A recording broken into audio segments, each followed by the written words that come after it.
Entire episodes from the original manuscript dealing with the story of Grandpa's sled and the pig, the story of Pa and the voice in the woods, were eliminated from the more mature By version of Pioneer Girl. But in the process of making those cuts, Lane must have recognized those stories would appeal to children. So she pulled together a short excerpt from Pioneer Girl, embellished it with more dialogue and description, and rewrote the opening line.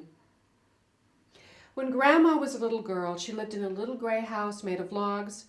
The house was in the big woods of Michigan. A line runs through the word Michigan, replaced with the word Wisconsin, written in Wilder's own handwriting.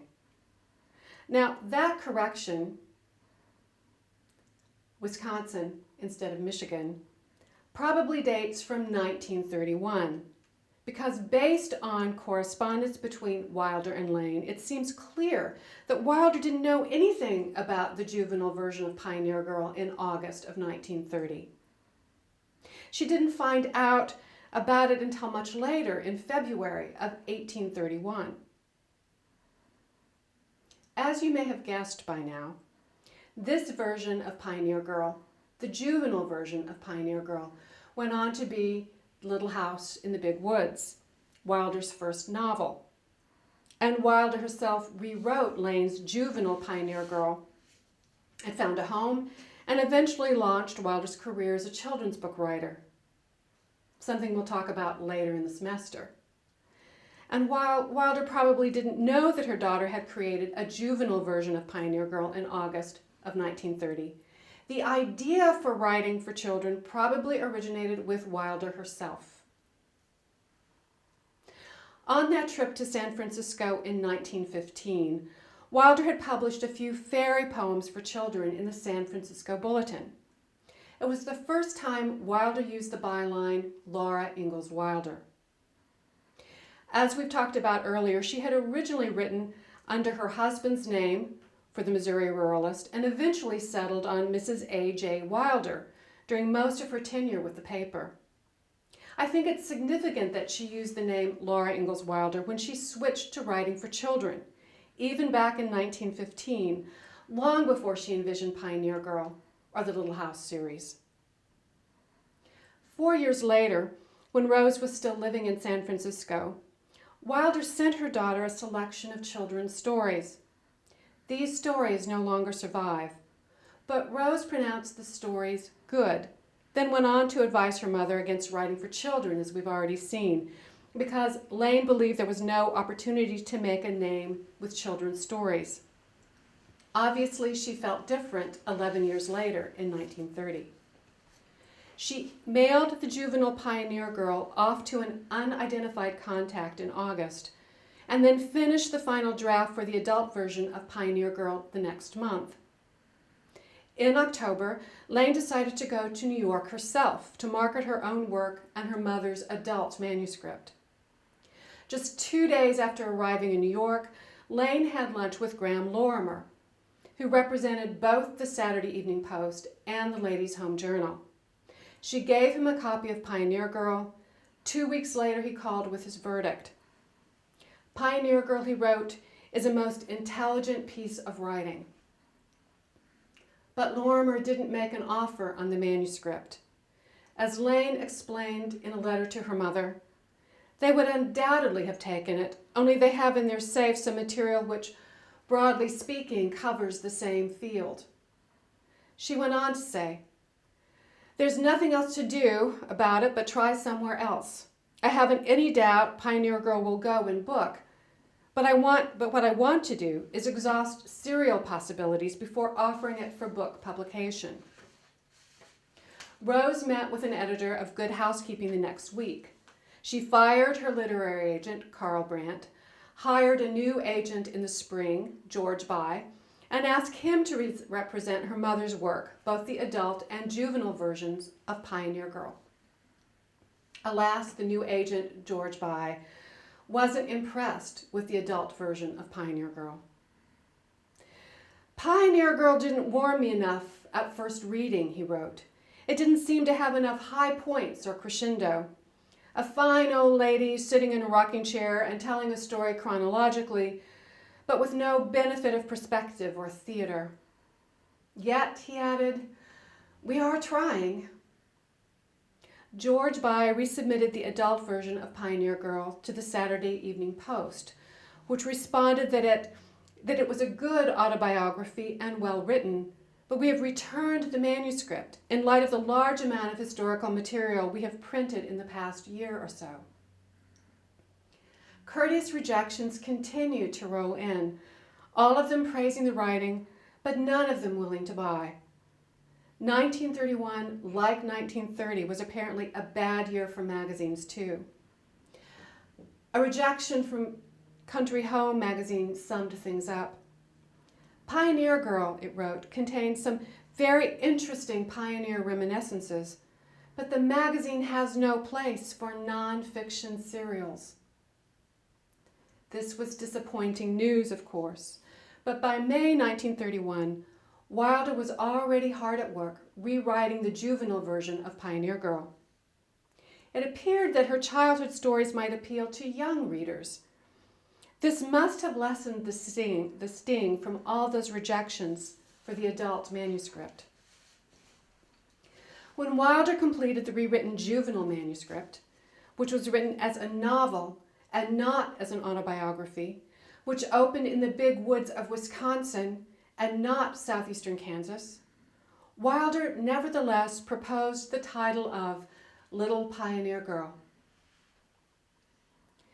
For all practical purposes, Wilder's full-length version of Pioneer Girl lost its momentum as the juvenile fictionalized version gained traction and ultimately became Little House in the Big Woods. As Lane wrote George By in November 1931, my mother will continue to write juveniles, and I hope the dribbling commissions will be worthwhile to you. The last record of the full-length version of Pioneer Girl as an active, marketable project came in 1933. It was an entry in the Atlantic Monthly Little Brown Writing Contest. It didn't win. The manuscript was never published, but Wilder pulled it out of retirement and used Pioneer Girl as the foundation for her Little House series. From 1935, with the publication of Little House on the Prairie, until 1943, when she published the last book in the series, These Happy Golden Years. So why is it worthwhile to examine Pioneer Girl today? And why is a new version of Pioneer Girl about to be published in 2014? Pioneer Girl, in all of its variations, presents a slightly different view of the Ingalls family. It contains details that Wilder chose not to include in her fiction, most notably the family's life in Burr Oak, Iowa, where Charles and Caroline Ingalls, as we have already discussed, briefly ran a hotel, and the family's later experiences in town living in Walnut Grove, Minnesota. When Wilder was writing fiction, she considered this part of her life a story in itself, a piece of her life that didn't belong in the fictional lives of her characters. So in Pioneer Girl, we learn about the birth of Wilder's brother Freddie, who became ill and died suddenly when he was just 9 months old. And we also learn details about a whole cast of characters that aren't included in the Little House series. Pioneer Girl also reveals how Wilder reworked the facts of her life to tell a better story in fiction. And frankly, I think this is what is most fascinating about Pioneer Girl.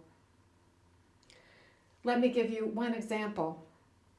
And spoiler alert, if you don't want to know some of the truth about Wilder, you might not want to listen to this example. But let's start here. We learn in Pioneer Girl, for example, that Mr. Edwards, who appears as an important supporting character throughout the Little House series, is largely fictional.